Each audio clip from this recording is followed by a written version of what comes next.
slept awfully well last night, awoke aching, and made the rounds. How's about an Afghan?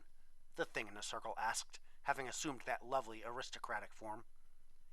Sorry, too tired today, I responded. It cursed, and I departed.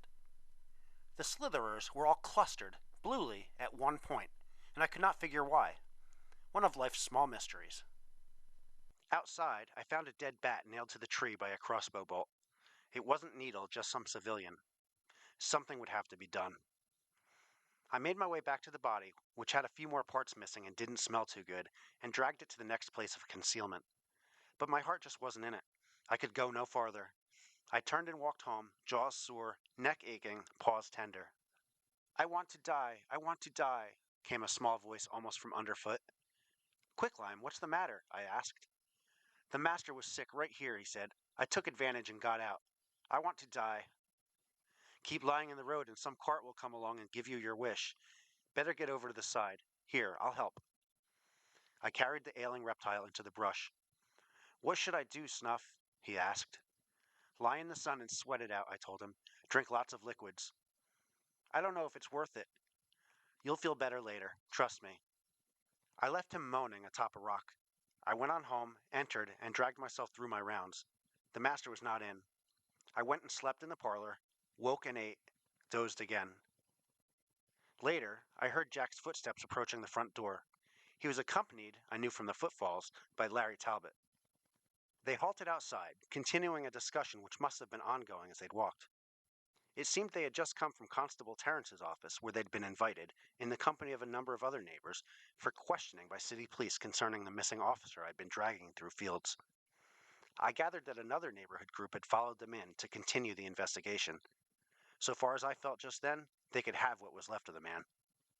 And Vicar Roberts, sitting there, glaring at everyone, as if we'd all done it, Larry was saying. What right had that man at an official investigation? He's more than a little dotty. Fortunately, Jack responded. Otherwise, someone might pay more heed to his notions. True, Larry said. If anyone had to be done in, he'd seem the best choice. Then they would give some credence to his vision. Of course. There followed a sigh. I'm just venting a little spleen at those who make difficult things more difficult. He sighed again. Then, I noted he hadn't his crossbow with him, he added.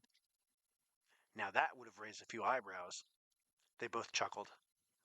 Larry, Jack said suddenly, I confess that I really don't understand your part in this. That you are knowledgeable is obvious. That you know what you are doing, I am certain. And that you've been helpful, I can't deny. And I am grateful for it. But you haven't apparently been collecting the items necessary to assemble a structure of power to be focused one way or the other. Now, I admit that when you came out that first day and as much as proclaimed yourself a closer, I thought it a bit gauche.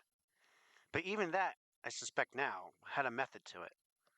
Still, so far as I can tell, you have done nothing that would further that end, let alone assemble defenses against the days ahead. If this be true, you are inviting disaster by announcing affiliation and continuing to reside in the precincts of the game. You are the only one I've told, Jack, Larry replied. Why? I've met most of the others, of course, but there was something about you, perhaps it had to do with the dog, that assured me I was safe in revealing my persuasion. I've told you that anticipation is my forte. But your role in things, sir, what is it? I never tell anybody everything. It might influence their actions and affect those things I've anticipated.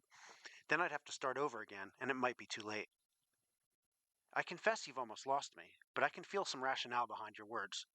Tell me what you would then, when you would. Assuredly. I heard their palms strike together as they clasped hands, then Larry's retreating footsteps. Later, I went back to drag things along a little farther. I'd come to a place where the ground was mushy, and it was awful. He kept catching on brambles and getting knotted up in fallen branches and stuck between hillocks. He may have lost a few pieces in that area, but I was too tired to look. Finally, I just gave up and went home. It was near noon, and chances were we'd be going out again that night, it being the eve and all. I needed my rest. On the way back, I looked for Quicklime on his stone, but he was nowhere in sight. There was a very twisty trail leading away, though. Greymock was waiting on the tree's most popular branch on my return. I noted that the pierced bat was missing, though the quarrel was still in place. Snuff, she asked, climbing down. Have you done it yet? Don't ask me, I said. This is proving a major undertaking. I'm sorry, she said, but I was at the constable's this morning with the mistress and I heard all the talk. What did they say? That they knew he came here and they know he didn't come back, and they won't leave a horse pie unturned till they find him or know what happened to him. Things like that.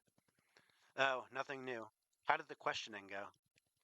Fine, with us. The mistress did her crazy act and talked about him being carried off by fairies for a changeling. They had to ask her to be still. Rastov suddenly understood a lot less English than he used to. Morris and McCabe were very polite and said they knew nothing. Jack was quite urbane and seemed very sympathetic, but also had nothing to add. The good doctor was indignant that the quiet hamlet he'd sought to do his research should suddenly be violated by things he wanted to get away from. Larry Talbot said he'd never seen the man. Owen said that they'd talked, but he hadn't seen him again after that, and didn't know where he'd gone after he'd left him.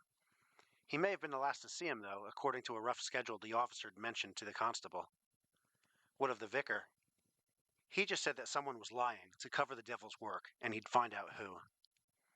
I rolled in a dry patch of grass and removed a thorn with my teeth. So how far along are you? She asked. Perhaps 2/3 of the way.